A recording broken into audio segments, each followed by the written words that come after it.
We are wrestling. We are wrestling podcast.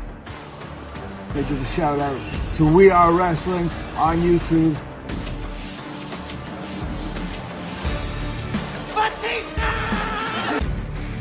You're watching We Are Wrestling.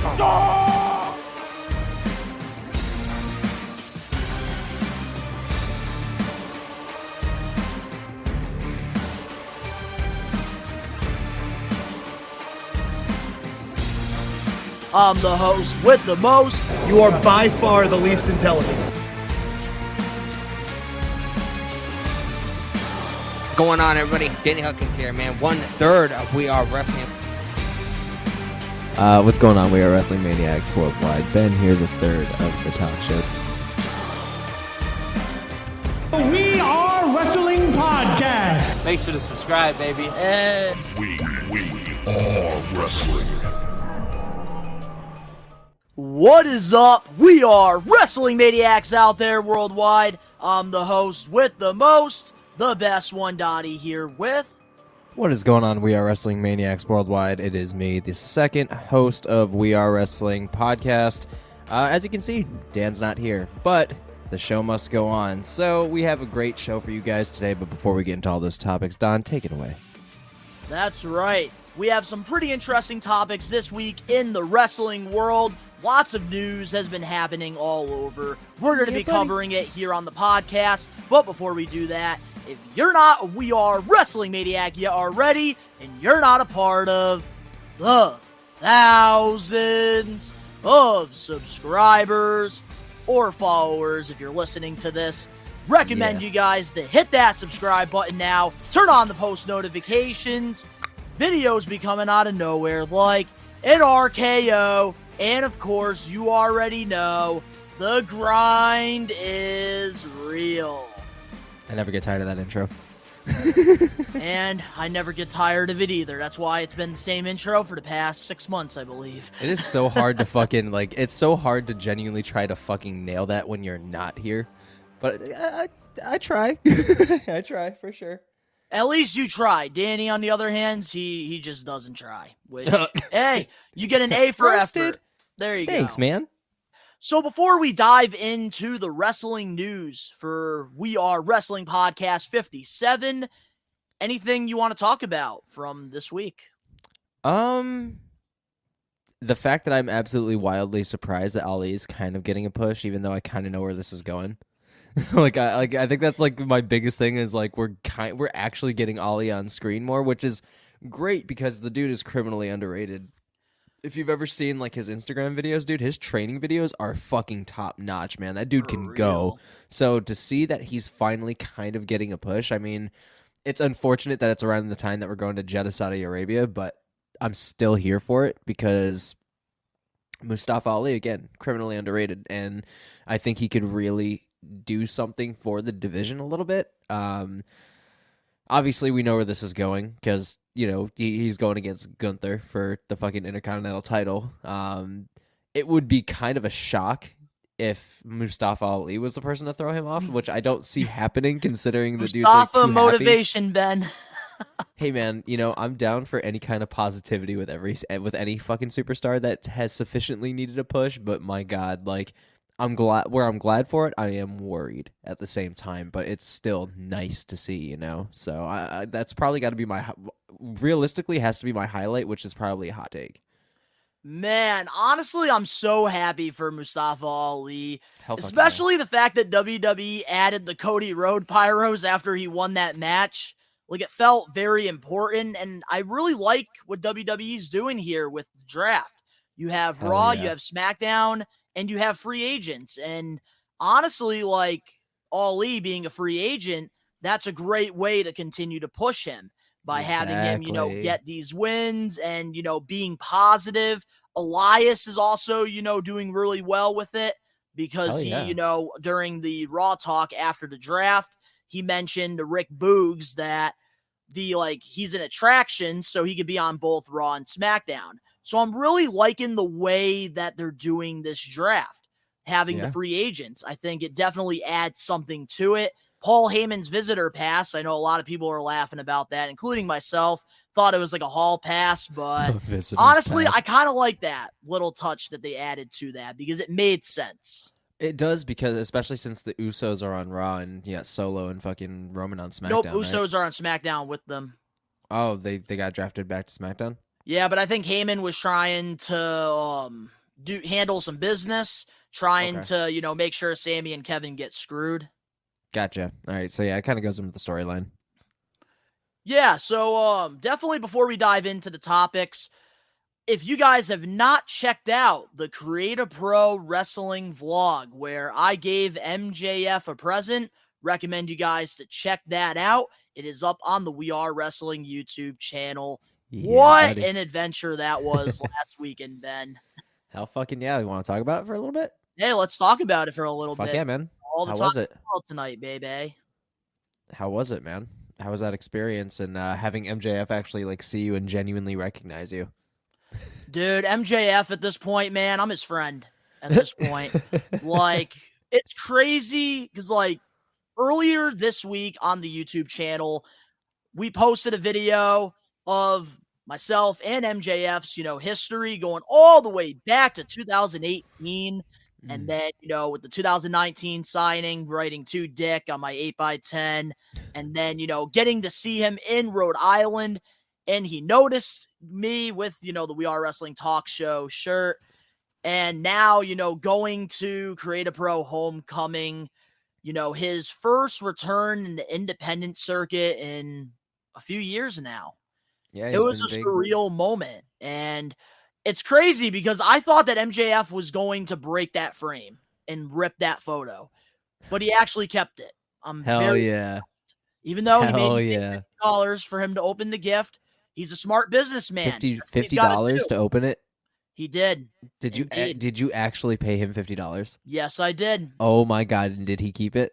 Yes, he did. Oh my god. He is a smart businessman, and that's why, like, I don't take that personally because he's the Triple B's, man. He's the AEW World Heavyweight Champion. He's the man like right now. So, honestly, like, if I'm the AEW World Heavyweight Champion and I'm carrying the Triple B's around, I'll be charging people $50 to open up presents. Hey, man, you're lucky that he didn't charge you fucking 50 with an extra zero at the end. So, yeah, you're lucky. $50 is pretty fucking cheap, I'm not gonna lie. That's right. And that was the friendly discount because what I was hearing during, like, the show, he was charging people like $100 for the video, so he gave me a deal. Oh, so it was $50 to open it on camera? Yep. Oh, fuck yeah, dude. Hell yeah. So yeah, that's how other people paid like $100 to do like promos and other stuff with them. Really? Really? So that that was the rumor going around the ice rink during the show. And that was something cool too, man. At Create a Pro, they actually did have this show like in like a hockey like ice rink, except the ice wasn't like on the ground. Well, yeah, because they had to get the fucking ring in there and everything. But yeah, dude, that sounds like a pretty solid experience, man. I'm glad you had a good time. Man, it was a great time. And I got to say, man, for going to a lot of independent wrestling shows, Create a Pro is definitely one I recommend the We Are Wrestling Maniacs, if you're in the New York, New Jersey area, to go check out because they really are the stars of tomorrow. And I saw a lot of positive wrestlers there, man, that I haven't seen in Blitzkrieg or Northeast Wrestling that I really think, we're going to be seeing in WWE, Impact, Ring of Honor, AEW for years to come. Hell yeah, man. And like I said, independent shows are fucking important because that's the future, that's the future of this business. That's right. And that's why, we always recommend our listeners, our watchers to go support independent wrestling. They're always in your area. Doesn't hurt to spend $10 to go to a show, have a fun night. And something I really love to do, outside of, creating content. Hell yeah, man. It's a really, really good, way to support, your passion, and it really helps elevate these people to get to live their fucking dreams, man. And, if you're able to help do that very early on, it's going to be a sick thing in the future to be like, yeah, dude, I met that dude for $10 at one point, even though they're like a multi-million-dollar star now, So it's really important to support the indies. And here's a perfect example too. MJF, where, a lot of our We Are Wrestling Maniacs have subscribed to the channel because of him. God. I met him back in 2018 I only spent $20 to get a photo with him and an autograph 8x10. Now, MJF is one of the biggest stars in the pro wrestling business, and he's charging $100 per autograph, $100 per photo, and $150 to sign a figure or a championship belt. Yeah, man. That's why I recommend you guys to, go support independent wrestling, because you really don't know who's going to be that next guy. Seriously. And always keep your eyes open for a favorite, because you never know. That favorite might actually be the world champion one day. That's right. Like our We Are Wrestling Maniac, Maxwell Jacob Freeman. But Dude now went with from that a being shit-talking said, nobody. One more thing. Dude went from a shit-talking nobody to a fucking Burberry god, so it can happen to I anybody. love that. The Burberry God, MJF. Yeah, man. Go The check god that wrapped vlog in out if you Burberry. haven't checked it out. But with you that ever being seen said, togas? let's Burberry. dive into the topics for this week's episode of the We Are Wrestling Podcast. Let's fucking 57. go. 57, So, god speaking damn. of Mustafa Ali, the highlight of your week in the pro wrestling world, Hell yeah. Mustafa Ali recently did an interview and doesn't think Retribution really sucked. So, I have all the details here before we get into this. So, during an interview with Sportskeeda Wrestling, Ali stated that the fatal thing about it was it never had a why. As much as I tried with online promos, I gave everything a reason, because here's the thing. I didn't come up with the concept of Retribution. I didn't come up with the names. I was just kind of given this thing, but at the end of the day, it was an opportunity. So I was like rolling up my sleeves, stepping up, ready to swing. I'm like, I'm going to hit a home run with this. In all honesty, I thought I did. I had reasons for the names. I had reasons why we were all together and why we were brought us together. I had answers. I had answered the whys. But the problem is the whys never made it to TV for you, the viewers, to understand the whys. Also, although social media has a lot of reach, there's nothing that beats live TV, because that's where we get the most views. Yep. So we were just kind of, I don't want to say a victim, but it was just a placement on the card. Things took priority, and ultimately, I think because the people that put it together, they didn't have the real why intentionally, and that's why it kind of just fell through the cracks. I went down swinging with it. I am forever thankful for the opportunity, because I think it proved that I could cut one hell of a promo and that I could be a leader. If you really go back, because the big knock on Retribution is the silly names, and take that away, what do you have? The performance were great. The promos were great. The presentation was great to a certain extent. It was just the story never really developed, and why. People knock about the Retribution because they always lost. Yeah, that didn't help. But at the same time, it didn't hurt, because as long as losses meant something, we were going somewhere. We would have been so fine. So my big take on this is I don't think Retribution really sucked. I think we just never got the opportunity to answer the question of why. So, what are your thoughts on Mustafa Ali's take about the failed faction Retribution? I can see where he's going. Like I said, I think it was a little contradictory there with what he was saying, because everybody knew why. I mean, these are all underutilized, unappreciated superstars that could have had severe fucking pushes, minus a couple. Like, there was Mace, the dude that's a part of fucking the Maximum Male Models now. Like, Moss. He didn't, or Moss or whatever. Yeah, like I didn't see really him going places, but a few of the others, fucking D-Jack's doing great in NXT now, fucking Mustafa Ali's getting, or T-Bar, is doing fucking great. And then you got Mustafa Ali, fucking Mia Yim is a part of fucking the OC now, like Reckoning. See, I could understand where they were going, because a lot of it felt like, the seven deadly sins, and I can kind of understand that. Like, I can understand where the concept was coming from, and I thought it was a great concept. Just the execution was fucking horrendous, and I feel like a lot of that is because Vince McMahon couldn't make up his fucking mind. He was super indecisive, as we know about everything. So to have this group and then to kind of drop the ball with it, it's an unfortunate situation. Do I think that the idea sucked? No, but the execution was fucking horrendous. And then, putting them in fucking masks and shit, and then putting voiceovers and shit was just weird, and just it was a lot of their matches were very underwhelming. So I wouldn't say that they sucked, but I wouldn't say that they were memorable. Yeah, and unfortunately in WWE, we see a lot of factions come and go. Some, stick. Others, they end up, being something we laugh at for years. And with Retribution, I think what didn't help was what Ali said in the interview. The why. Yes, a lot of them, they weren't being used properly, but we never really had a why to, why were they in the Thunderdome trying to, hijack everything? And then, the hacker thing, they did that for a while without even knowing who it was going to be. And then, Ali becomes, the hacker.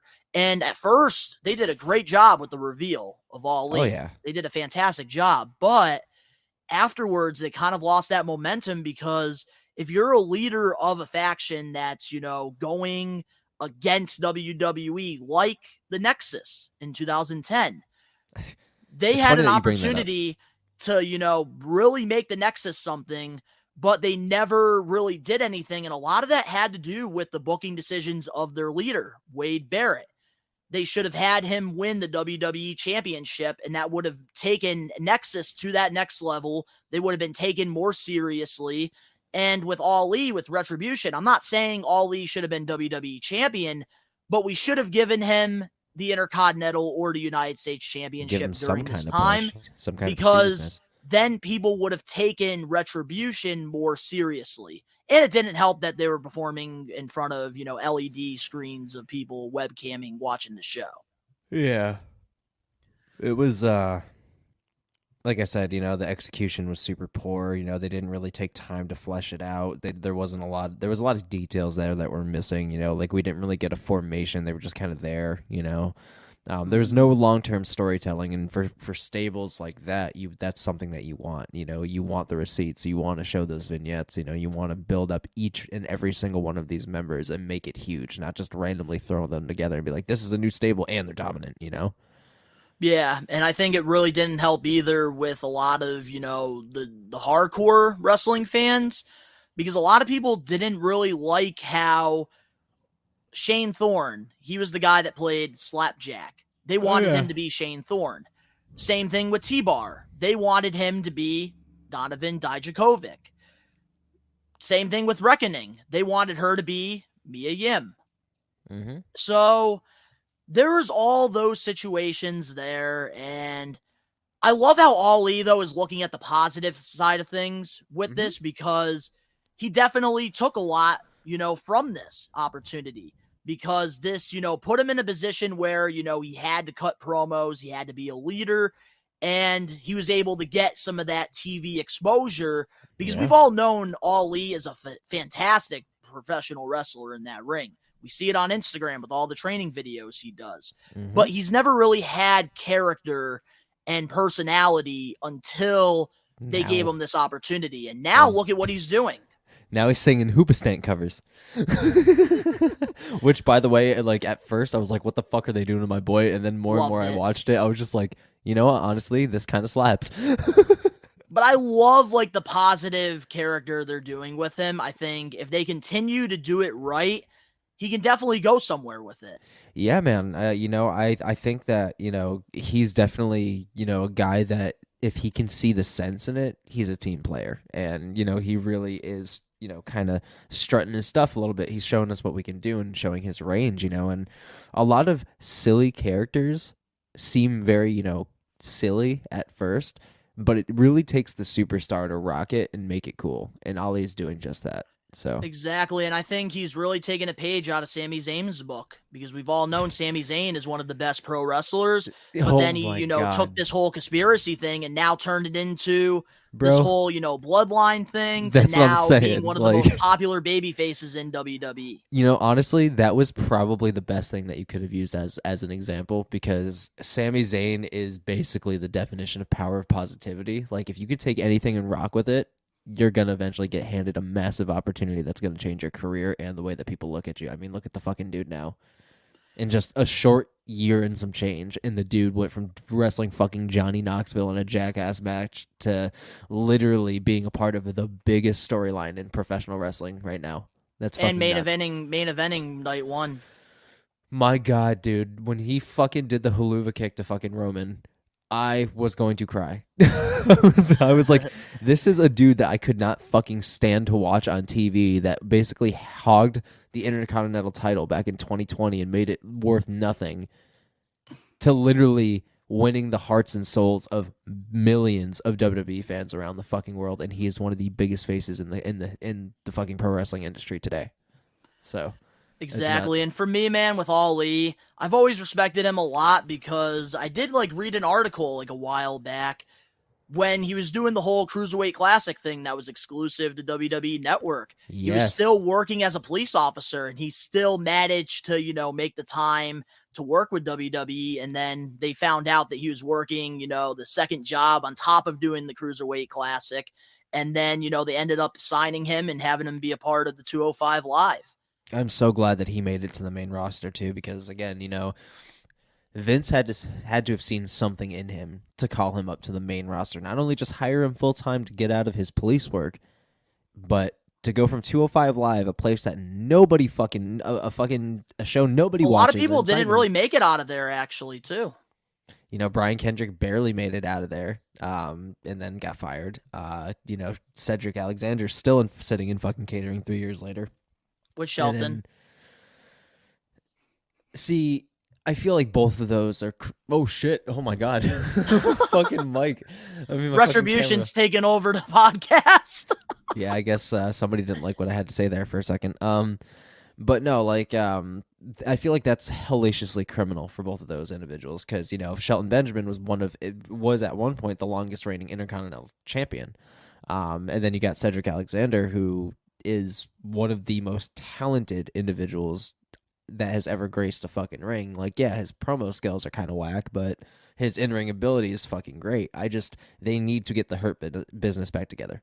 But I know that that's not where we're going right now. And plans were there, but then got scrapped last minute. So I don't know. But I think both of those guys really need to make it out of catering. So yeah, and I just think, Ali, I like how, he's just rolling with, everything that's given to him. You got it. And I know at one point he requested his release from WWE because he wasn't even being used on TV. But, now things seem like they're going pretty good for both sides. He's being used properly on TV. He's actually getting some wins now. Hell yeah. He got them motivation's a real thing, ladies and gentlemen. Hell yeah. But moving on now to our next topic. We saw some reports earlier this week that Pat McAfee signed a massive deal with ESPN, up to $10 million per year for his podcast. So it's just his podcast that he signed the deal for? Yeah, so he will be having a talk show on ESPN. Oh, okay. Well, you can say part-time for WWE for now.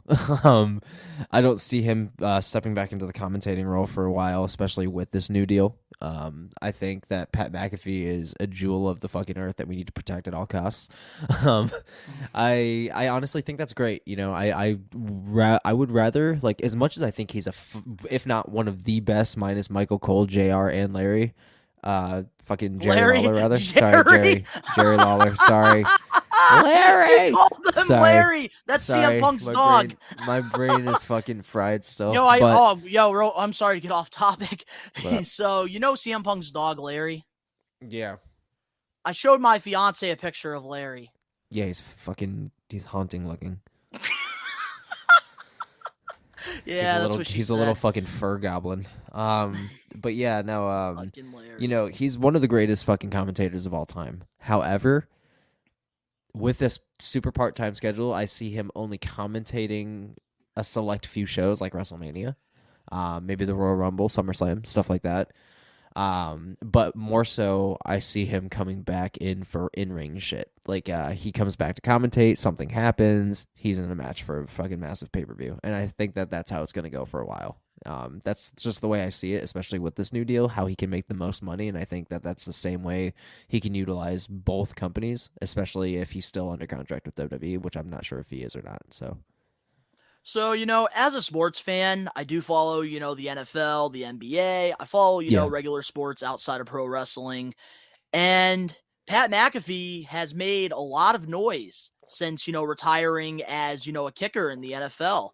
And he's been very popular with, you know, this podcast that he's been doing, the Pat McAfee Show on, I believe, FanDuel he was doing it on. But now he's, you know, going to be having this deal to ESPN where he's going to be seen more from more people, as he deserves to, because one of his shows, you know, in the sports world is actually one of the top 5.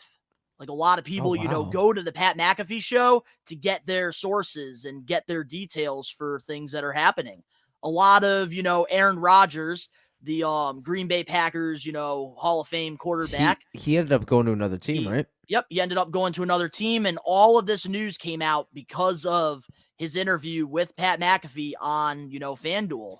That's the one glorious thing to being a football Pat player. McAfee, man, I gotta say, like, for ESPN to, you know, give him the bag for something he's really good at, he absolutely deserves it. And a lot of people in the IWC are worried that we're not going to be seeing him as much. And something that I do want to add, because I follow sports and, you know, ESPN and stuff, these, you know, analysts, they can do stuff outside of ESPN. They're very flexible about that. You know, JJ Redick, he's, you know, a basketball player who, you know, does a show with Stephen A. Smith, First Take. But he also, you know, has his own podcast outside of ESPN, and he's able to do other ventures. And with Pat McAfee doing this deal, I see him, you know, showing up to like WrestleMania, SummerSlam, Royal Rumble, and he's going to do like one-off appearances here and there when his, you know, schedule is available. Because one thing we know from the time that we've seen, you know, Pat McAfee work with Adam Cole to wrestling Vince McMahon in a random wrestling match at Mania. He loves this business. And he's grateful for the opportunities given to him. Dude, when it comes to podcasts, I think Impulsive and the Pat McAfee Show are the most popular, in my opinion. Like, they have stellar fucking viewership and just stellar topics. And they're also two dudes that can just talk, and they have some of the most interesting guests on their show. So bravo to both of them. And ironically enough, both of them are fucking phenomenal in the ring and genuinely have come to love this fucking business and provide every single time. So I think with that being said, I think that Vince, Hunter, and Nick Khan can all collectively agree that they'll take whatever they can get. 100%, and definitely provide him with that leniency, because again, he has the pull. He's another fucking needle mover, and he's barely a superstar. He's barely a WWE superstar, and he brings in the money. So I think, you know, at this point, it's just safe to say that it's going to be beneficial for everybody in the long run. Exactly, and I think that this is only going to help WWE and Pat McAfee. Because Pat McAfee is already known worldwide, but now having this podcast on much more of a worldwide scale is definitely going to only, you know, elevate him. And if he ever makes appearances in WWE, more eyes are going to be on WWE, even though there already is a lot of eyes on them because of him. Yeah, dude. Like I said, between Logan Paul and fucking Pat McAfee alone, they could fucking draw in millions. So, yeah, I can definitely say that this is beneficial for everybody. Absolutely. But guys, we'll be right back with more We Are Wrestling Podcast 57. Saturday, June 17th, 2023, both Captain's Corner and Zombie Hideout are bringing professional wrestling back to the New England area with the Wrestling Classic 3, which will be a wrestling convention bringing in some of the best wrestlers throughout the years at this event in Springfield, Mass. at the South End Community Center. You can meet Hall of Famers Kurt Angle, Lex Luger, DDP, AEW stars, The Guns, and so many more classic stars to be announced on Saturday, June 17th. And for the first time ever, We Are Wrestling. We're going to be a vendor. We're going to be working with Zombie Hideout and Captain's Corner with this event. Best One Donnie has had the opportunity to go to both the Wrestling Classic 1 and 2. And let me tell you, the Wrestling Classic 3 is going to be like no other. And if you want to, have an opportunity to meet some of the best in the business, they will be in Springfield, Mass. on Saturday, June 17th. South End Community Center in Springfield, Mass. Also, the We Are Wrestling team will be there with a table. We'll be having merchandise, and we'll also be giving away some stuff as well. And of course, you already know, we'll be vlogging as well. You're definitely not going to want to miss this event. Get your tickets now. We're back, and before, we get into our next topic on, the We Are Wrestling podcast, we want to send, our love, our condolences to superstar Billy Graham's, family, because we got the unfortunate news on Wednesday that he passed away, and we wanted, just send our love, send our prayers, to Billy Graham, all the wrestlers and all the fans, and of course, his family during this time. Yeah, and everybody affected by the loss, man. And it's unfortunate, with anybody that's in this business, usually that they end up passing away a little bit earlier, especially because of, head trauma, bumps that they've taken and over a certain amount of time in their career. And it's just unfortunate. And I wish that there was, a little bit more of a better solution for those guys. So, but, it may not have been that. It may have just been natural causes, which it could definitely possibly be, but you never know, especially with the long-standing shit that they go through. So yeah, well, it was something like natural cause. I know he passed, he was 79 years old. Oh, shit, so he was 79? He did live pretty long, and well that's where the term superstar came from. It was from Billy Graham himself. Superstar Billy Graham, man. Hall of Famer, man, in this business. And, We Are Wrestling. We send our love, to everybody, that's going through it right now. Absolutely. And, man, I got to say, Ric Flair, his post, beautiful. Yeah, you love or hate him. He's a jackass. But, yeah, it was a beautiful post, man. It was. All right. So, moving on now to the next topic on, We Are Wrestling 57. There could be a new member of Imperium. Oh, my God.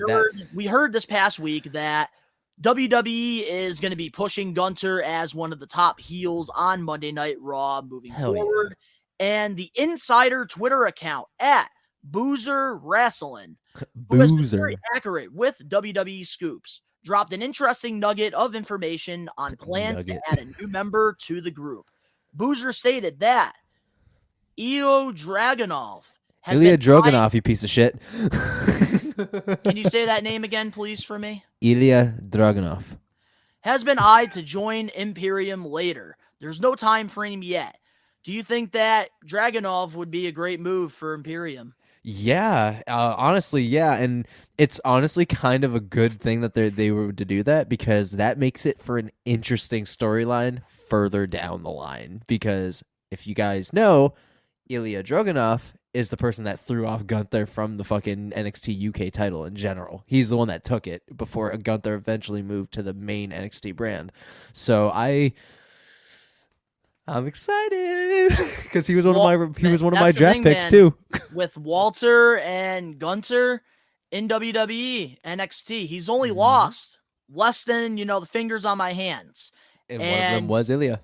It was Ilya, and he was the big one. So I chose him in my fucking fantasy draft, bitch, so I'm excited. Yeah, Don Styles is probably kicking the ground right now. Oh, he's punching solid air. He's punching air right now. He's out here just like... Or he's probably like SpongeBob right now. He has like bubbles, and he's like making a bubble buddy and just punching the bubble buddy. He's crying on its shoulder. Yeah, no, it's solid, man. Sorry, continue. Yeah, so, my thoughts on this.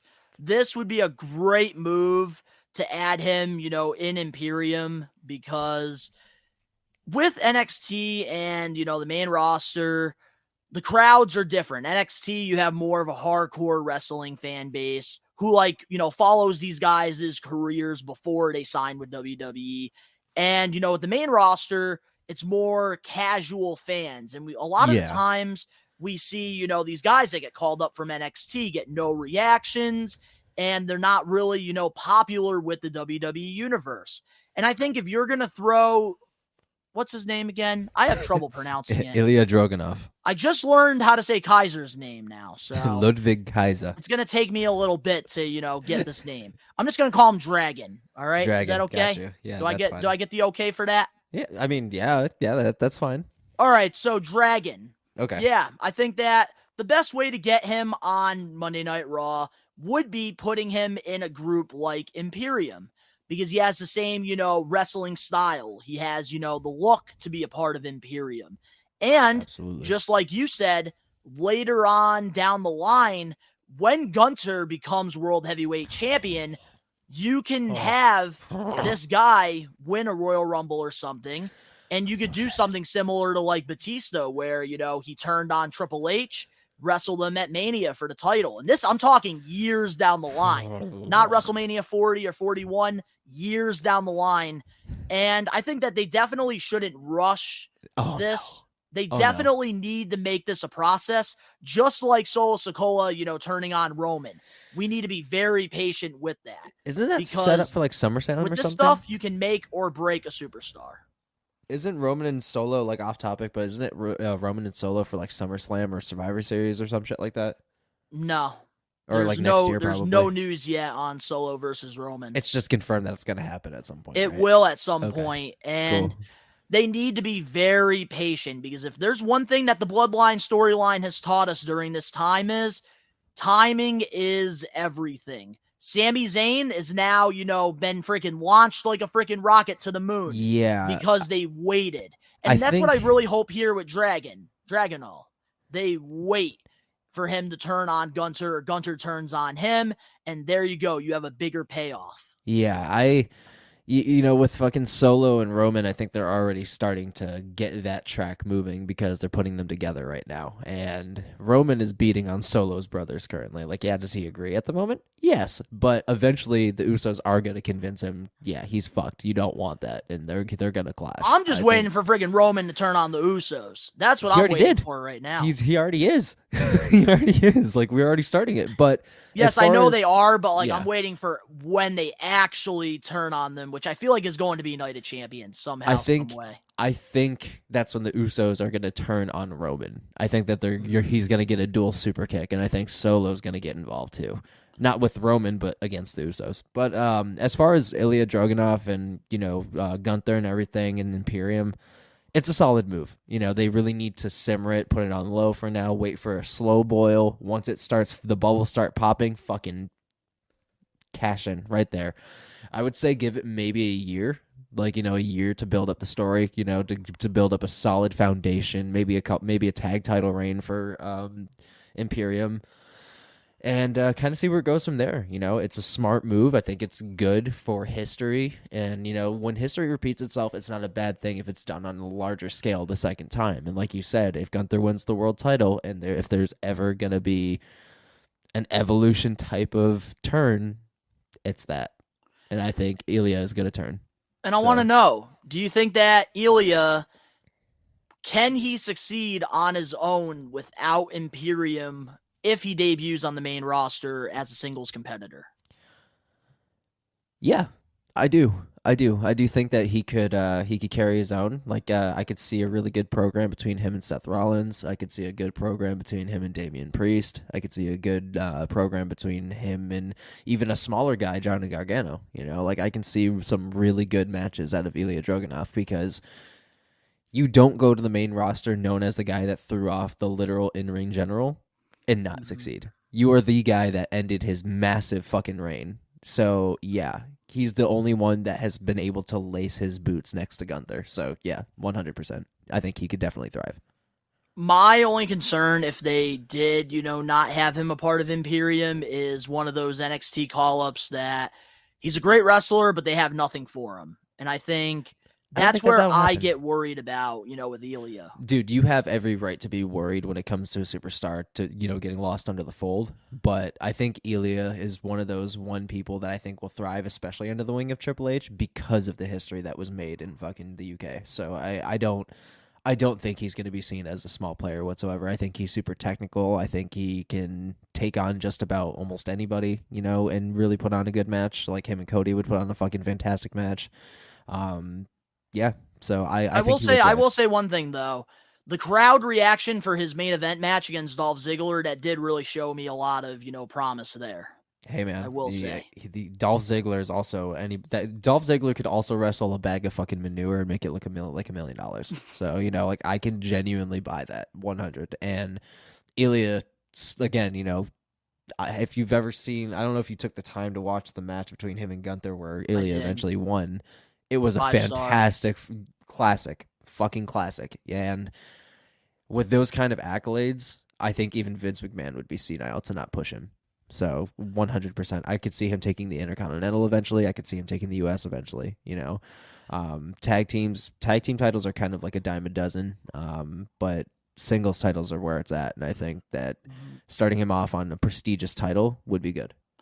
And I think, bringing him in, with Imperium definitely gives, him a reason to be on the main roster. And the more exposure he gets to that crowd under Imperium, eventually the more over he's going to get when he turns on Gunther. We've already seen, their in-ring work with NXT UK. Great chemistry there. And honestly, I think this would be the right move to bring him in Imperium, pretty soon, like they did with Solo Sikoa with the Bloodline. Yeah, but before they did all of that, I still need to see my Brock Lesnar versus Gunther match. Oh, dude, I want to see Brock Lesnar versus Gunther. That is a WrestleMania main event fucking match that I am beyond willing to watch. 100%. Like, again, Gunther I could see being the guy to throw off Roman. If there's anybody that's going to retire Brock Lesnar, it's going to be that chop, that slap. That's going to give him a fucking heart attack. That one fucking smack right on the peck is going to give him a fucking heart attack. Yep, he's going to be slapping that thing like Brock Lesnar does to his cows on his farm. Fucking Drew Gallagher, right? Or I think his name's Drew Gallagher. Fucking, he ripped his fucking shirt, just chopped him, and Drew Gallagher just dropped. I was like, damn, bro, fuck, what you mad for? Oh, yeah. Damn. All right, but now, moving on to, the next topic. We have some updates on Bray Wyatt, who hasn't been seen on WWE TV since, the Royal Rumble with his, blackout match against LA Knight. Which was fantastic. According to PW Insider, Bray Wyatt is no longer listed on WWE's internal roster. WWE has an internal list of all their talent, and that includes names that are on it, that are injured, and inactive list. But Bray Wyatt's not listed on there at all. Like, what do you think is next for Bray Wyatt? Well, one is a hopeful speedy recovery from whatever he's going through. That goes without saying. It's always scary when someone's dealing with some kind of illness that lasts months. As far as what's next for him, for when he returns, I think, depending, this is going to be probably the next topic or the topic after the next, but I think when he comes back, I see a program between him and Randy Orton. I think that would be the smartest thing to go next, because it would not only rehash a really good history, but it would be, I feel like, the most authentic, considering Orton's the one that fucking put him down in the first place. But he killed the Fiend that day. Yeah, but the only issue is, having Randy Orton involved with him.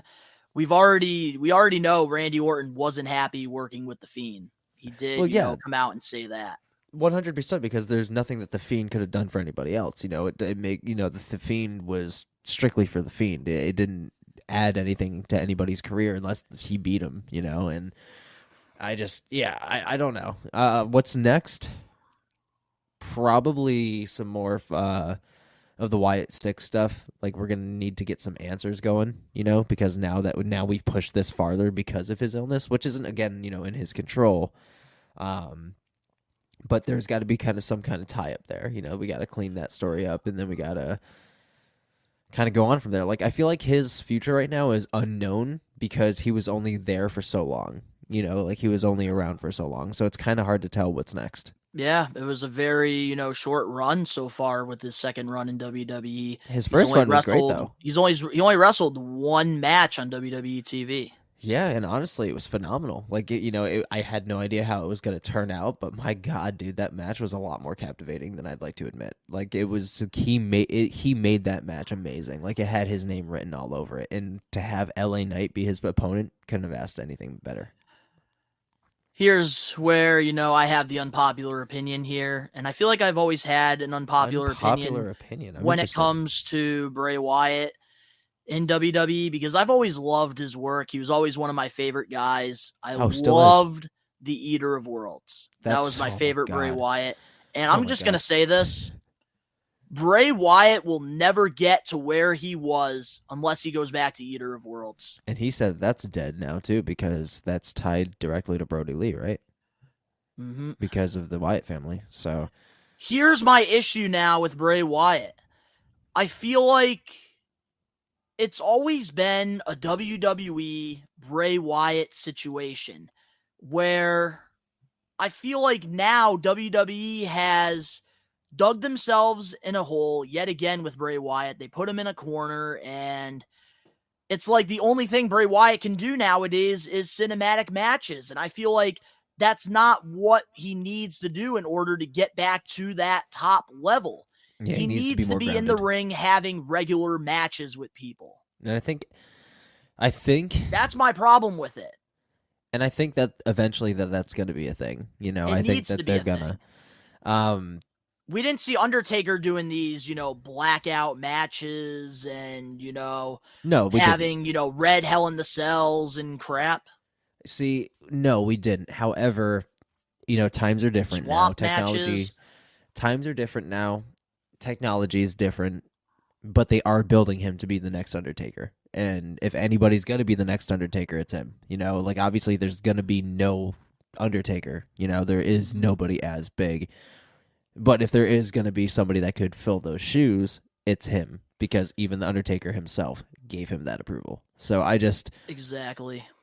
But here's the thing, man. He does need to be more grounded. They gotta have him wrestle in the ring, because the more cinematic matches they do at Bray Wyatt, the less I see the next Undertaker in him. And he's just 100%. becoming one of those regular guys, and his act is getting too repetitive at this point.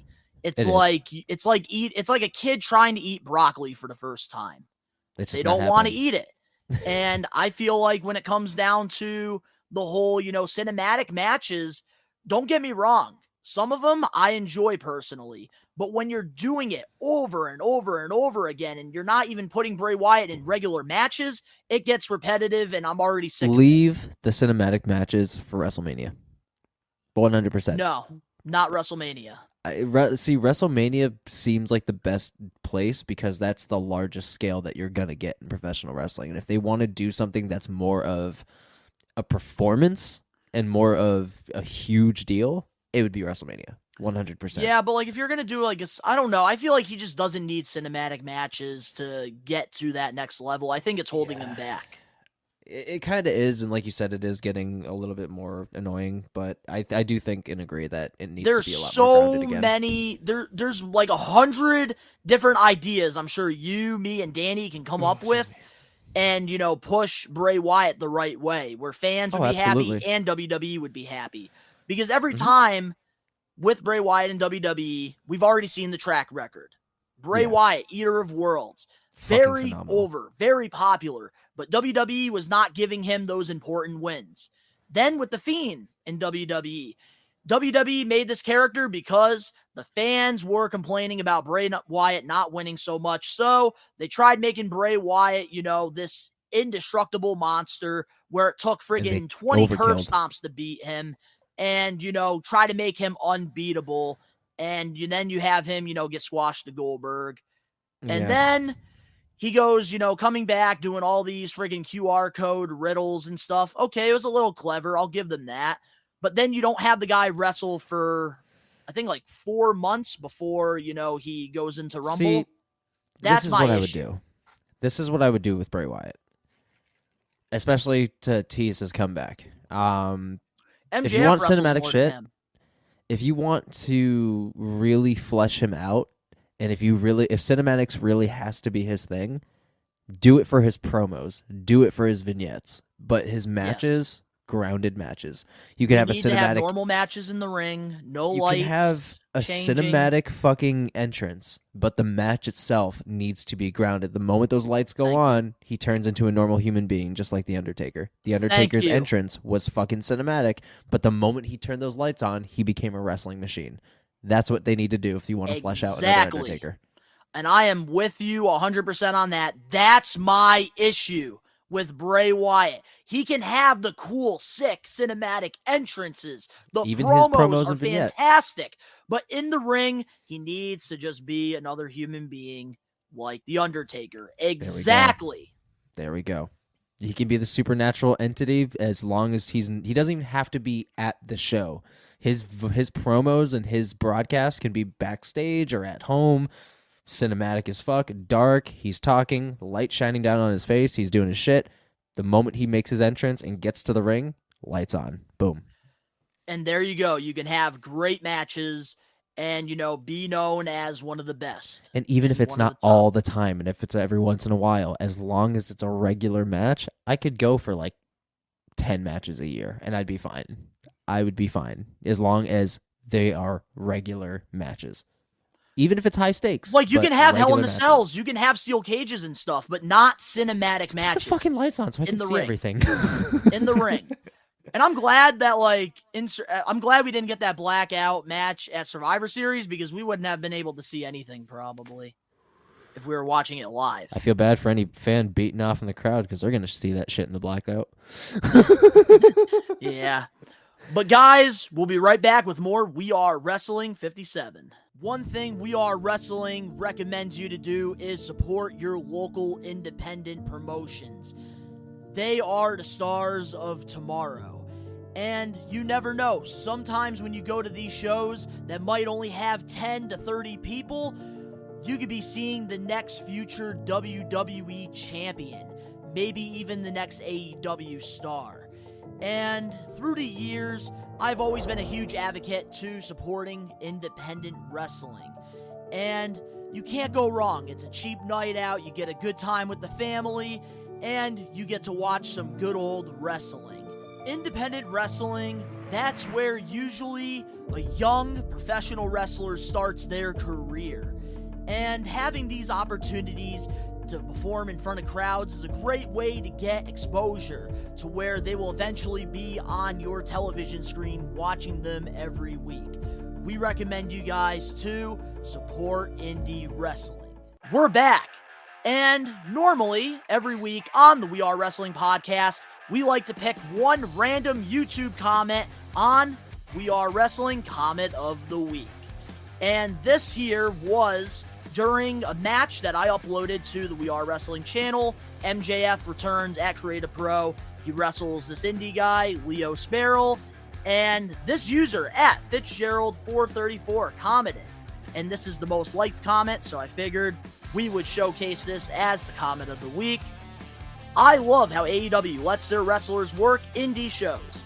The fans at these shows don't expect it, and it's awesome to see everyone's reaction. Fuck yeah. I think AEW definitely picks up a dub there with allowing the wrestlers to wrestle indie matches and to make a name for themselves, become a huge star, and then go back to the indies and have a huge fucking pop. Like, that's fucking huge. Like, for example, when you're at that show where Jon Moxley randomly showed up, the pop at the place in that fucking the roof in that place was about to fucking explode. So yeah, they definitely picked up a dub there. It's going to be nice knowing that WWE is working out some kind of same deal with their superstars. A few of them are going to be able to do that as well. I think it's just a dub all around. Even like if WWE allows a superstar to go wrestle on the indies again real quick and takes a percentage of what they make, I don't see the harm in it. Because you're bringing more eyes to WWE. You're allowing you know, your superstars that were bred from the indies return and see a lot of faces that they haven't seen before. They get to really interact with the fans on a smaller scale where it's like in front of, you know, 50 to 200 people, you know, rather than a stadium full of thousands. It's a lot more of an intimate experience, you know, and I feel like it's a win-win on every side. Everybody makes money, and at the end of the day, everybody's happy. So I think AEW really picks up a dub there. And it's a very smart marketing move for AEW as well, because you're, you know, allowing these, you know, talent to go to these independent wrestling shows like Creative Pro, Northeast Wrestling, even, you know, some California, you know, promotions out there. They, you know, they just had Jericho Appreciation Society there. And allowing your talent to have that freedom is a really good move, because AEW does have a lot of guys that haven't really had a lot of exposure, and they don't really get enough in-ring time. And so, you know, like a perfect example, Brock Anderson, Arn Anderson's son. We don't really get to see him often on TV. I know he wrestled a few times on AEW Dark, but obviously, you know, he's a young, new wrestler, and he wants to get that experience in the ring.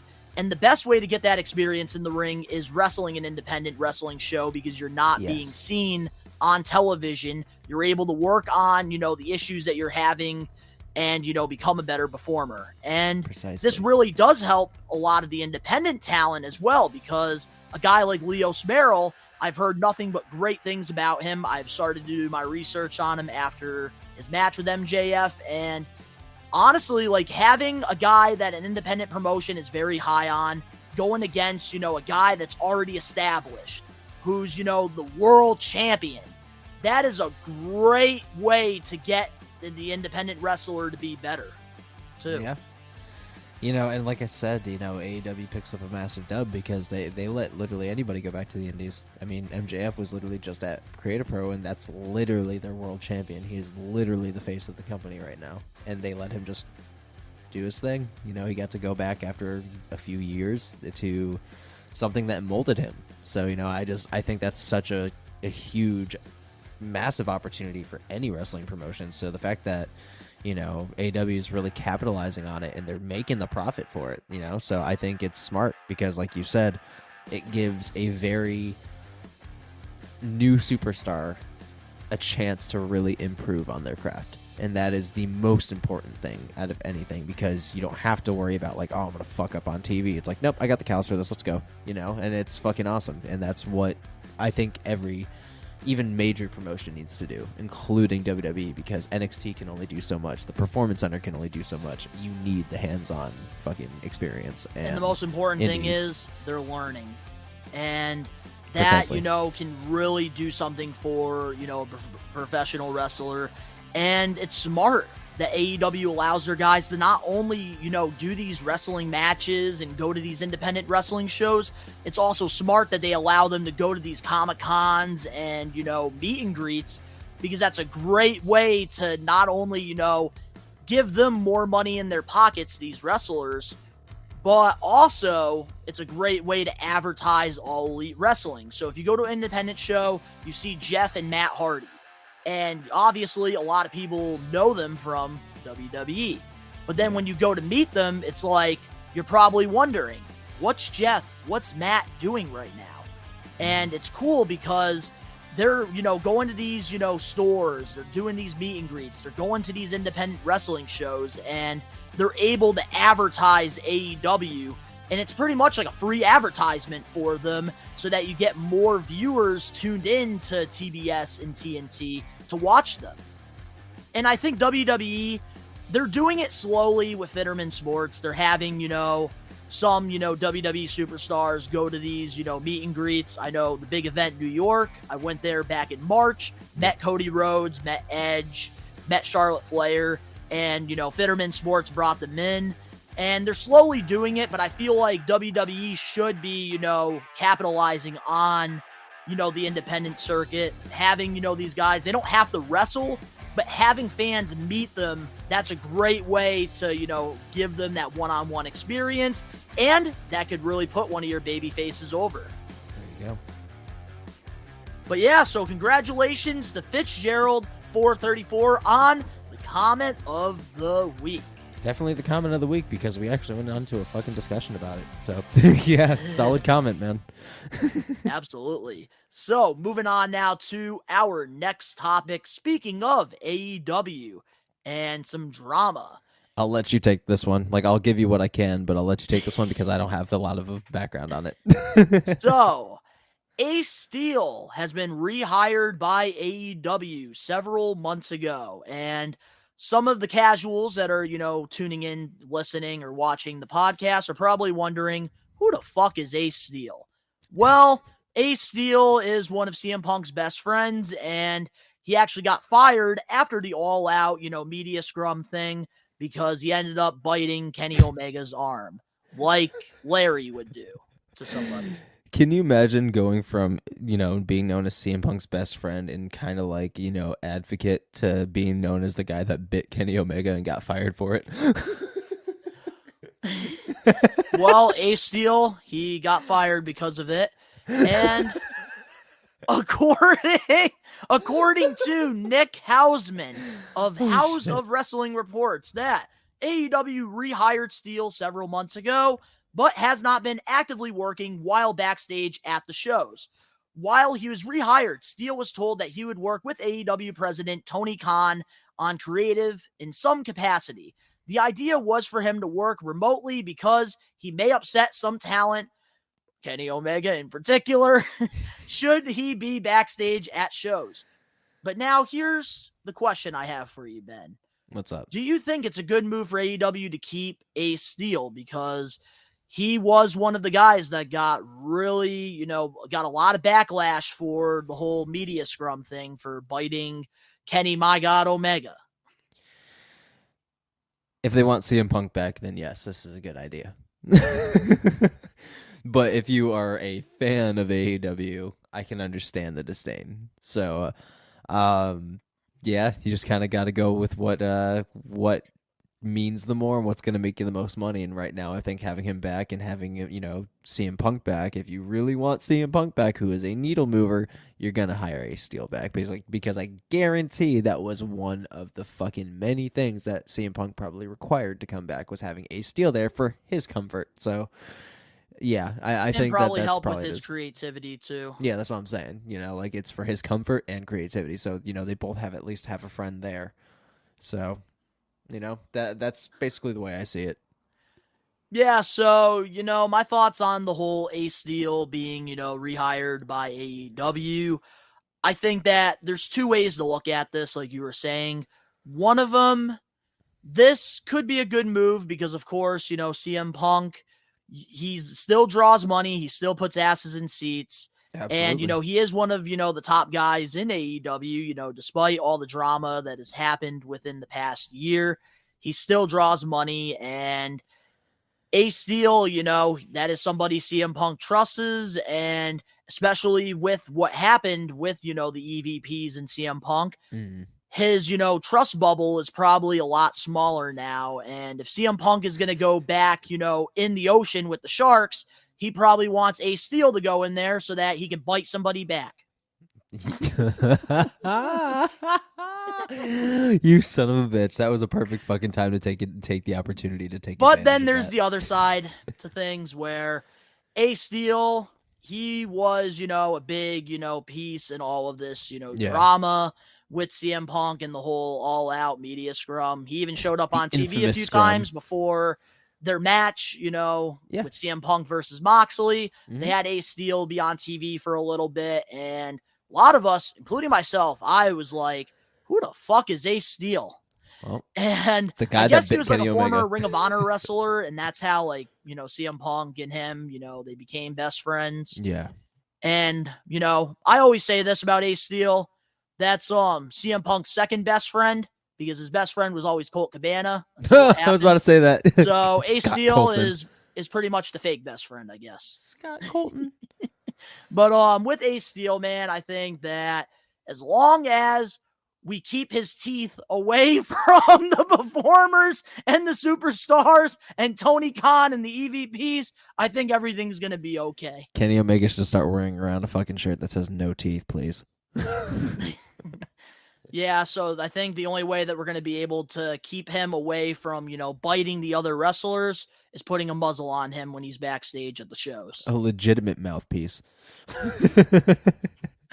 But all jokes aside, though, Ace Steel, he, has done a lot of work, through the years on the creative side of things with WWE, Impact, Ring of Honor. He's a valuable person to have. He is, an asset, and with the whole media scrum thing, it is both sides. CM Punk and Ace Steel and his side, they were wrong for, having CM Punk was wrong for, calling out anybody afterwards, saying, oh, if you have a fucking problem with me, you can meet me in the backstage. But then, the Elite, they're wrong because they're the EVPs. You're supposed to be more professional, and sometimes you have to take shit from your other, wrestlers. You never let talent in a position of power.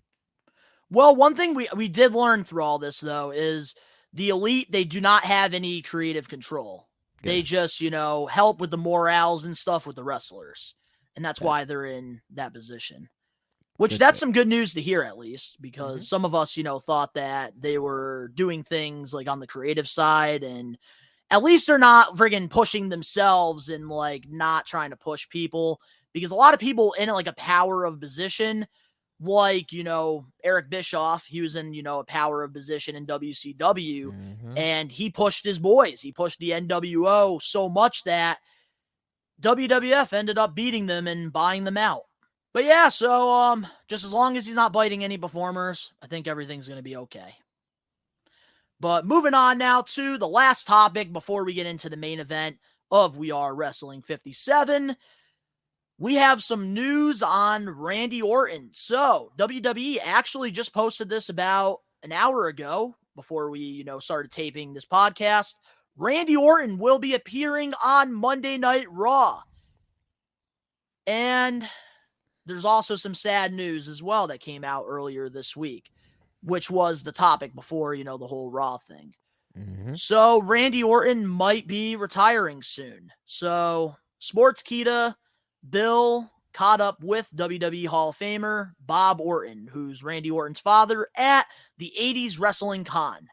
Bob Orton stated that he's training, so we'll see what happens. Orton said, I don't know if he feels like going back. If he feels like going back, or if he feels like he's ready to go back. I think he might, Orton said. Then again, he's pretty well taken care of. I don't think he needs to. I think the doctors have told him not to, Orton continued. Randy will do what Randy's going to do. He always does. So, with Randy Orton appearing on Monday Night Raw, and, with these reports about him maybe retiring because of this, back injury he had, what do you think is going to happen with Randy Orton moving forward? He's going to come on Raw. He's going to talk about how it's been over the course of time that he's been out. He's going to talk about his extensive surgery. He's going to be like, all right, got to retire. Something's going to happen. He's going to have a series of a couple matches. Then he's going to retire by some time around this time next year. Probably WrestleMania. Yeah, he's going to have one more solid run. So with Randy Orton, I don't see him hanging the boots up. I don't see it happening. Not right Randy away, Orton but has way too much love for this business. And for sure. Yes, he does have a very serious injury that happened. But I feel like what's going to happen on Raw, I think Randy's going to come out. He's going to, probably try to do one of those fake retirement things, which I really hope is what happens. Yep, because I never want to see a wrestler retire not under their terms. Because Randy Orton, we could go circles around that. More left in him to, in WWE, and he was working, he was still working a full-time, deal with WWE. So I really don't want to see him. I really don't want to see him, have to hang up the boots because, the doctors told him to. So this is what I'm going to tell you, because I'm going to look at it at a different perspective that unfortunately you would not be able to understand at the moment. He loves this business, but I guarantee he loves his kids more. And if he keeps pushing that envelope, he's not going to be able to do a lot of those things, like walk with his kids on the beach, walk his daughter down the aisle. He's not going to be able to do any of those things if he gets severely injured. If he takes one wrong bump, that's it. That's fucking it. and you can't come back from that. So I see him coming back, like you said, doing his little fake-ass retirement speech. He's going to have a series of matches, but he's going to be on a more part-time schedule because of his injury. He's going to be very well protected in the ring. You're not going to see massive bumps that he used to take anymore. And I'm going to aim that he's going to retire come WrestleMania next year. I think he's going to have one more solid run, and then he's going to voluntarily hang up his boots because he can't press it any further, especially on the sake of his family, because he has young children still. Well said. That's the only reason why I'm saying that. I could see him retiring by Mania, but I do see him still having a little bit more gas in the tank to at least nuancely end his career on his terms, have the matches he wants, and then ride off into the sunset with his family. So that's just the way I see it. And, I'm always going to support, whatever decision, Randy Orton makes. Like, if he does want to be a family man, by all means, go ahead and be a family man. You already gave so much to this business. And we are wrestling maniacs. And, I really do hope that it can be on Randy's terms and not the doctor's terms. Absolutely. And I definitely do see Randy Orton coming back on more of a part-time deal, maybe similar to like Chris Jericho's like 90-day thing where he would work for 90 days and then like he would take like 90 days off and then he would come back eventually for 90 days and do that. Or, you can have him do the Brock Lesnar appearances as well. But I don't see Randy Orton doing that as well because of how, passionate he is still for the business. Because for him, it's still not about the money. It's about the love that he has. So I do think that, Randy Orton, he's going to do a part-time thing. I feel like he's probably not going to retire until, I think it'll be like WrestleMania 41. I think he's going to do the part-time thing for a few years. But it all depends on, how bad this injury was and how, hard it's going to be for him to get back. So we're going to have to see what happens on Monday Night Raw, and we're probably going to have to be talking about it on We Are Wrestling 58 next week. The biggest thing that here's my worry. My biggest worry is that he comes back and cannot perform to the same level or near the same level, because I don't want him to not come back and be super restricted, because at that point he's cheating himself. And the fans are also gonna feel cheated, even though that's not the intention. And I don't think Randy even wants to do that, because then at that point, what's the point of doing it if you can't satisfy yourself, yet alone your fans? So we'll really have to see what the extent of the injury is come Monday for sure. And man, that's sad too. Like even on Busted Open Radio, John Cena even said too about him feeling like he wasn't pleasing, the fans during his last, performance at WrestleMania. He did not go to work that night. And his time is running out, unfortunately, and we're seeing it. I think everybody saw that. Like, Cena did not go to work with Theory. Like, yeah, he performed, but it wasn't Cena level performing, which is nuts. You could tell that his weight loss has taken a toll on his strength. You could tell that he's getting more winded in the ring. It's taking him longer to get up. I'm like, fuck, this is Cena. This is the workhorse of professional wrestling in general, and he's starting to go down. So I'm like, I don't want a superstar to go past his means of his capabilities. I don't want him to come back and then be lukewarm. Like, I'd want him to come back on an Edge level, who is still performing the way he used to, just not as high of spots. And that's the thing about Randy Orton's, wrestling style. I'm sure he's going to be able to work for a couple more years on a part-time deal, because he does work a very safe style in the ring, which is why he's been able to have this long career. I just hope that it doesn't limit his RKOs, because those are very heavy backdrops. So well, that's all Randy Orton needs, man, is those RKOs out of nowhere. We're going to see the RKOs out of nowhere, and they're not going to be as frequent. We're going to get a lot more punt kicks than anything. But I think the RKO is going to be a very special, like, this is going to put them away type of move, like the tombstone pile driver. I don't think anybody's going to kick out of the RKO anymore. We're going to have to wait and see, definitely, for sure. But now it's time for the main event topic. Yeah. We Are Wrestling 57. I'm excited to talk about this because my fucking extra got ruined. I don't even know how. It got ruined. I rewatched it and you were right. There is no audio. I'm like, what the fuck? I literally just recorded a fucking reaction and everything was fine. So I'm mad as fuck. For the We Are Wrestling listeners and watchers right now, Ben recorded an extra about Seth Rollins, being on the set for the new Captain America movie, and it was muted, so I couldn't edit it and I couldn't post it to the channel unless you wanted him to just, be like this. Subtitles for the deaf. And I'm so mad about it, dude. I'm so fucking mad. And it was on like one of those days too that you were having like a stressful day too. So that probably didn't help either. So that just ruined my spirits more, but at least we get to talk about it now. And it's our main event topic too. Yay. Because we got more news on Seth Rollins. So, with that being said, let's get into it.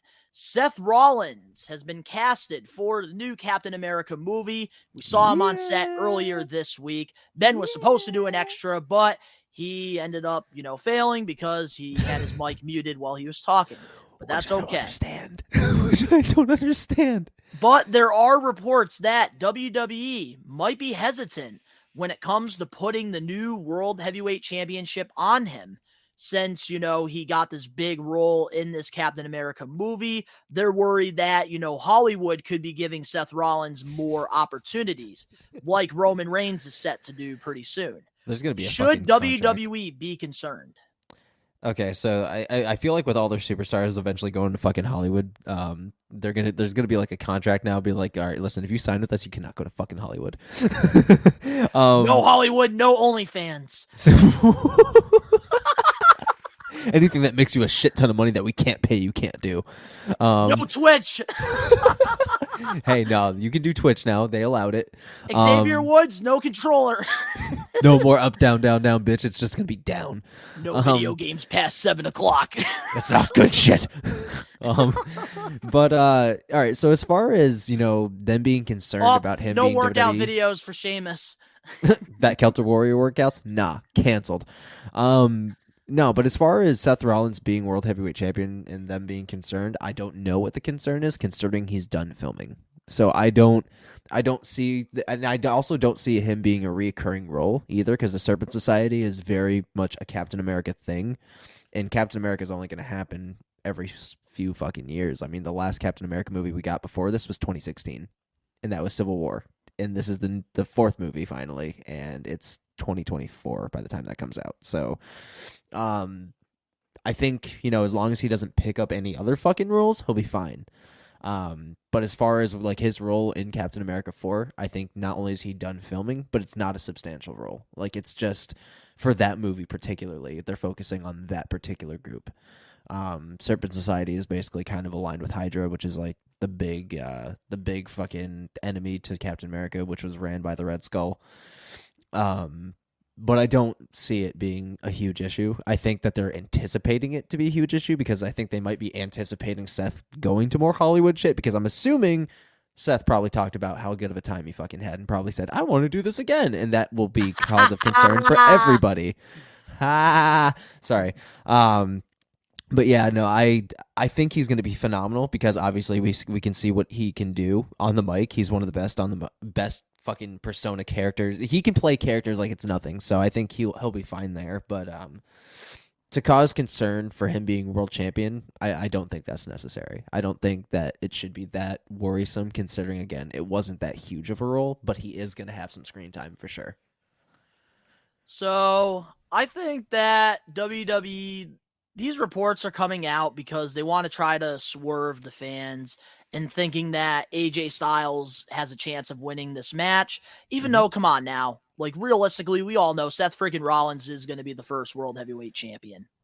For sure. I just wish it was somebody else. Like I wish it was somebody else that deserved, a title, like an opportunity, especially a big one. Ooh, like I'm so glad you don't it's think not Seth Cody. Rollins deserves the world title? No, I think it should have gone to Edge.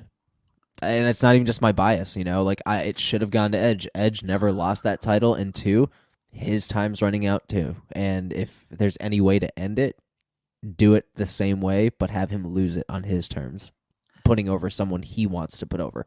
I will say, if WWE was smart, they would have had Edge won this match to go against Seth Rollins because of all the fans, fantasizing about Edge never lost the gold. So, like, what can we have here with Edge? Another opportunity.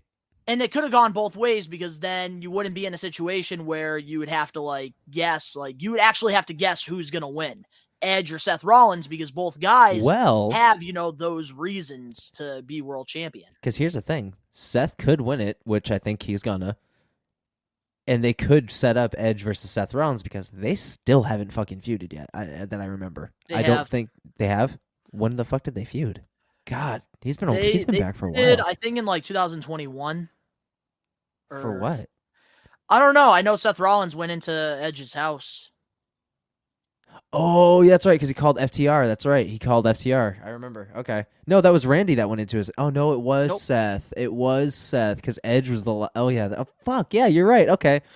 But yeah, no, I think that if there would be a monster feud for that world title, it would be against Edge. I think Edge... Because he's on Raw now, right?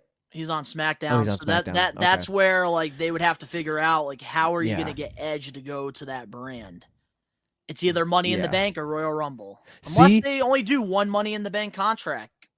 Dude, have Edge win the fucking Money in the Bank and cash in. Have him be the first, because he was the first person to ever win the Money in the Bank, and to have him do it again, getting those 2005 vibes.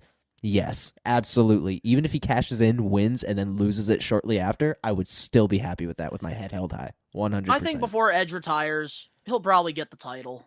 I'm hoping. I'm hoping. But I think Seth Rollins does deserve to be the World Heavyweight Champion, because out of everybody, before getting so over, having the crowd, singing his music, and, this, 180 from, the whole burn it down thing, I think that, Seth Rollins deserves this, because for the past year, Seth Rollins has been putting people over, like it's Cody time to get Rhodes, back over himself, Austin Theory, and now that he's so over with the crowd and being one of the top baby faces on the Raw brand, I think it really doesn't hurt to give the man the championship. I don't think it hurts either. A lot within the past year or two. Especially since you have the most monstrous heel right now as the dual champion. I think it only makes sense to have the biggest baby face on Raw being the world champion, and who is also a member of the Shield. I'm just sick of the Shield members getting fucking pushes all the time. I want somebody else, but out of anybody that they're gonna re-push, Seth Rollins is the guy. He's earned it, man. For sure. Because the last WWE Championship run that Seth Rollins had, he was very over with the crowd. They were very happy with him. But then they got sick of him pretty quick, and he became very repetitive, to where they had to, turn him into the visionary. Mm-hmm. And he was able to make it work, and now look at him. Facts. I think WWE has nothing to worry about here. I think that Seth Rollins, maybe he's going to pick up these roles at times, but you can make it work. I don't see him being a part-timer for some years. How many movies did The Miz do? How many Marines did he do? Yet he was still on TV. That is still the greatest burn I've ever heard. Fucking Cena telling him that he's making movies that he's already made. I was like, damn, dude, that's fucking cold. That is so fucking cold. But man, I don't know. I think there's nothing to worry about here with Seth Rollins. Mm-mm. And I know WWE, there is reports that they're all very happy, with him getting this role.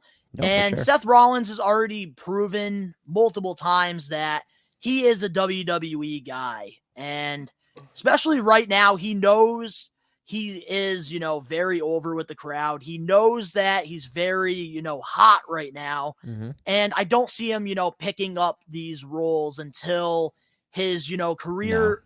No. And the only way I see him, picking up these roles is when, things start to become a little repetitive and stale. Oh, yeah. Because right now he's very hot. And I think Seth Rollins is actually having the best time, in WWE right now. He's having the most fun. And one thing I want to take, from that interview he did with Corey Graves, which, by the way, that was fantastic. Mm-hmm. Him and Corey.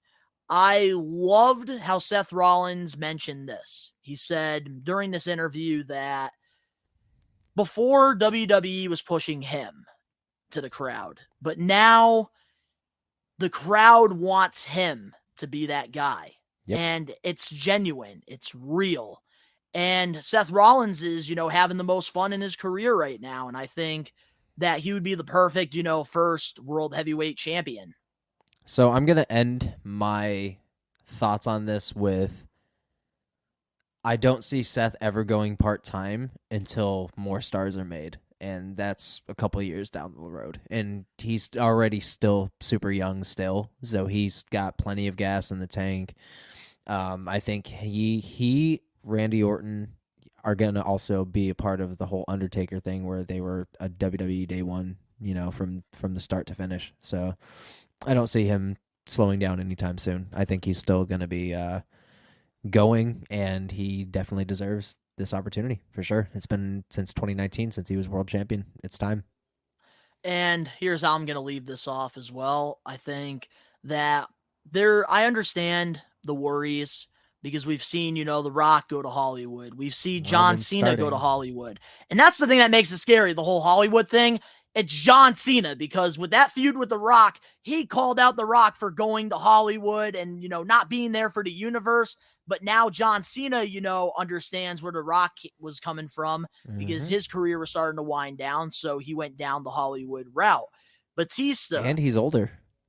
And that's the thing. I feel like I understand the concerns, but I think Seth Rollins, he's not going to Hollywood anytime soon. Oh, fuck no. Fuck no. It's too soon. And I just think that, Seth Rollins, they're, going to keep pushing this, report and stuff so that people believe AJ Styles has a chance of being, the world heavyweight champion. But we all know it's Seth freaking Rollins at the end of the day. He's going to beat AJ. For sure. Because if that was the case, if AJ was going to beat him, AJ Styles would be on Raw. Mm-hmm. Absolutely. But now to the We Are Wrestling Maniacs out there, let us know in the comments how you guys feel about all the topics that we covered on We Are Wrestling 57. If you guys enjoyed this week's episode of the podcast, make sure to smash that like button now. If you're not a We Are Wrestling Maniac yet already, subscribe, turn on the post notifications, or if you're a listener, follow us on, Apple or Spotify. All the links down in the description below. You can go follow Ben and I on our social medias and other YouTube pages. All that down below. Danny's links are not down there because he wasn't in this episode. Sorry, not sorry, Danny. And in addition, you want shorter clips of the podcast. You can't sit through an hour and a half of us rambling about wrestling. Then you can go follow us on TikTok, Instagram, Facebook, and Twitter. All the links down below. And of course, to all the We Are Wrestling Maniacs out there worldwide, we are taking over. Peace.